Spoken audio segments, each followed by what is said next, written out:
വിദേശകാര്യമന്ത്രി doctor S Jaishankar Denmark, Germany, Netherlands എന്നിവയുൾപ്പെടെയുള്ള 3 European രാജ്യങ്ങളിൽ സന്ദർശനത്തിലാണ്. 6 ദിവസത്തെ പര്യടനത്തിൽ മെയ് 19 അദ്ദേഹം നെതർലാൻഡ്സിൽ എത്തിയിരുന്നു.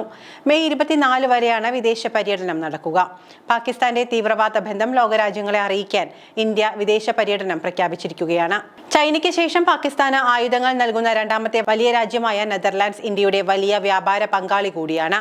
എന്നാൽ തുർക്കിക്ക് സമാനമായ പാക് അനുകൂല നിലപാടാണ് നെതർലാൻഡ്സും സ്വീകരിക്കുന്നത് എങ്കിൽ തുർക്കി നേരിടുന്ന സാഹചര്യം ആ രാജ്യത്തിനും വിദൂരമല്ല. ഇതിന്റെ ആദ്യഘട്ടം എന്ന നിലയിലാണ് എസ് ജയശങ്കറിന്റെ നെതർലാൻഡ്സ്, ഡെൻമാർക്ക്, ജർമ്മനി രാജ്യങ്ങളിലെ പര്യടനം. ഫെഡറിക് മെർസ് ജർമ്മനിയുടെ പുതിയ ഫെഡറൽ ചാൻസലറായി ചുമതലയേറ്റ ശേഷമുള്ള ഇന്ത്യൻ പ്രതിനിധിയുടെ ആദ്യ സന്ദർശനമാണ് ഇത്. നയതന്ത്ര ബന്ധം കൂടുതൽ ശക്തിപ്പെടുത്താനാകുമെന്നും തന്ത്രപരമായ പങ്കാളിത്തം കൂടുതൽ ഉറപ്പിക്കാൻ ഒരുമിച്ച് പ്രവർത്തിക്കാൻ ഇരു രാജ്യങ്ങൾക്കും കഴിയുമെന്നും പ്രധാനമന്ത്രി നരേന്ദ്രമോദി എക്സിൽ കുറിച്ചിരുന്നു. ഓപ്പറേഷൻ സിന്ദൂറിന് ശേഷം എസ് ജയശങ്കറിന്റെ ആദ്യ വിദേശ പര്യടനമാണ് ഇത്. നെതർലൻഡ്സിൽ നിന്നാണ് അദ്ദേഹത്തിന്റെ ആദ്യ പര്യടനം ആരംഭിക്കുന്നത് എന്നത് വളരെ പ്രധാനപ്പെട്ട ഒരു കാര്യമാണ്. പതിറ്റാണ്ടുകളായി അതിർത്തി കടന്നുള്ള ഭീകരതയെ സ്പോൺസർ ചെയ്യുന്ന പാകിസ്ഥാന് ആയുധങ്ങൾ, ആയുധ സംവിധാനങ്ങൾ, പ്ലാറ്റ്ഫോമുകൾ, സൈനിക സാങ്കേതിക വിദ്യകൾ എന്നിവ നൽകരുത് എന്ന് ഇന്ത്യ നെതർലാൻഡ്സിനോട് അറിയിച്ചിട്ടുണ്ട് കാര്യമാണ്. Netherlands 2 Alkmaar class mine counter measures വെസലുകൾ അഥവാ മൈൻ ഹണ്ടറുകൾ പാകിസ്ഥാന് വിതരണം ചെയ്തിട്ടുണ്ട്. അതുപോലെ ഡാമൈൻ കപ്പൽശാലകളിൽ നിന്ന് 1900 ton multi role offshore patrolling വെസലുകളും രാജ്യം പാകിസ്ഥാന് നൽകിയിട്ടുണ്ട്. നിരവധി ഡച്ച് കമ്പനികൾ സൈനിക രംഗത്ത്, പ്രത്യേകിച്ച് നാവിക മേഖലയിൽ പാകിസ്ഥാനുമായി ഇടപഴകുന്നുണ്ട്. പെഹൽഗാം ഭീകരാക്രമണത്തെ നെതർലാൻഡ്സ് അപലപിച്ചു എന്നത് ശരിയാണ്. പക്ഷേ പിന്നീട് ഇന്ത്യയും പാകിസ്ഥാനും തമ്മിൽ വെടിനിർത്തലിന് ആഹ്വാനം ചെയ്തു.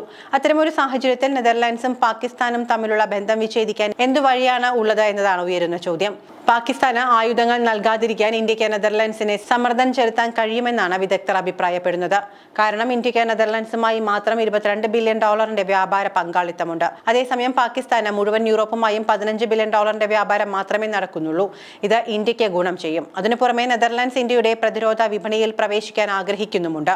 ഇന്ത്യയും ആ അവസരം നൽകാൻ തയ്യാറാണ്. അതിനാൽ സാമ്പത്തിക ശക്തികളിലൂടെ നെതർലാൻഡ്സും പാകിസ്ഥാനും തമ്മിലുള്ള ബന്ധം ദുർബലപ്പെടുത്താനുള്ള സാധ്യത ഇന്ത്യക്ക് മുന്നിലുണ്ട്. പാകിസ്ഥാനു വേണ്ടി ഇത്രയും വലിയൊരു വ്യാപാര പങ്കാളിയുമായി കുഴപ്പമുണ്ടാക്കണോ വേണ്ടയോ എന്നത് തീർച്ചയായും നെതർലാൻഡ്സ് പരിഗണിക്കും.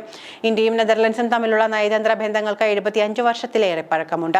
പാകിസ്ഥാന് ആയുധങ്ങൾ നൽകുന്നത് തുടർന്നാൽ തുർക്കിയുടെ നിലയ്ക്ക് സമാനമായ ഒരവസ്ഥയിലേക്ക് അവർ എത്തിയേക്കാമെന്ന അപകട സാധ്യതയും നെതർലാൻഡ്സ് നേരിടേണ്ടി വരും.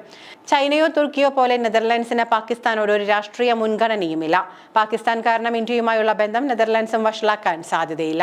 മാത്രമല്ല, ഭീകരർക്കെതിരായ പോരാട്ടത്തിൽ ഭാവിയിലും നെതർലാൻഡ്സ് ഇന്ത്യക്കൊപ്പം തോളോട് തോൾ ചേർന്ന് നിൽക്കുമെന്നാണ് നെതർലാൻഡ്സ് പ്രസിഡന്റ് ഡിക് ഷൂഫ് ആക്രമണത്തിന്റെ പശ്ചാത്തലത്തിൽ എക്സിൽ കുറിച്ചിരുന്നത്. അമേരിക്ക, ബ്രിട്ടൻ, ഫ്രാൻസ് എന്നിവയെ പോലെ നെതർലാൻഡ്സും വർഷങ്ങളായി പാകിസ്ഥാന് ആയുധങ്ങൾ നൽകി വരുന്നുണ്ട്. അവയിൽ ഭൂരിഭാഗവും നാവികസേനയ്ക്ക് വേണ്ടിയാണ്. 90കളിൽ ഈ രാജ്യങ്ങൾ പാകിസ്ഥാൻ നാവികസേനയ്ക്ക് 4 മൈൻ ഹണ്ടേഴ്സ് നൽകി. കടലിലെ നാവിക മൈനുകൾ കണ്ടെത്തി നശിപ്പിക്കാൻ മൈൻ ഹണ്ടേഴ്സ് പ്രവർത്തിക്കുന്നു. 2021 പാകിസ്ഥാൻ 2 സെക്കൻഡ് ഹാൻഡ് നാവിക മൈൻ ഹണ്ടേഴ്സിനെ കൂടി വാങ്ങിയിരുന്നു. കൂടാതെ നെതർലാൻഡ്സ് ഇപ്പോൾ കൂടുതൽ യുദ്ധക്കപ്പലുകളും നിർമ്മിക്കുന്നുണ്ട്. പാകിസ്ഥാന് 3 രാജ്യങ്ങളിൽ നിന്നാണ് ആയുധങ്ങൾ ലഭിക്കുന്നത്. ഇതിൽ ചൈനയാണ് ഏറ്റവും വലിയ വിതരണക്കാരൻ. നെതർലാൻഡ്സ് 2ാമതും തുർക്കി 3ാമതുമാണ്. പാകിസ്ഥാന്റെ ആയുധശേഖരത്തിന്റെ 81% ചൈനയിൽ നിന്നും, 5.5% ആയുധങ്ങൾ നെതർലാൻഡ്സിൽ നിന്നും, 3.8% ആയുധങ്ങൾ തുർക്കിയിൽ നിന്നുമാണ് വരുന്നത്. 2020 മുതൽ 2024 വരെയുള്ള 5 വർഷത്തെ കണക്കുകളാണ് ഇത്.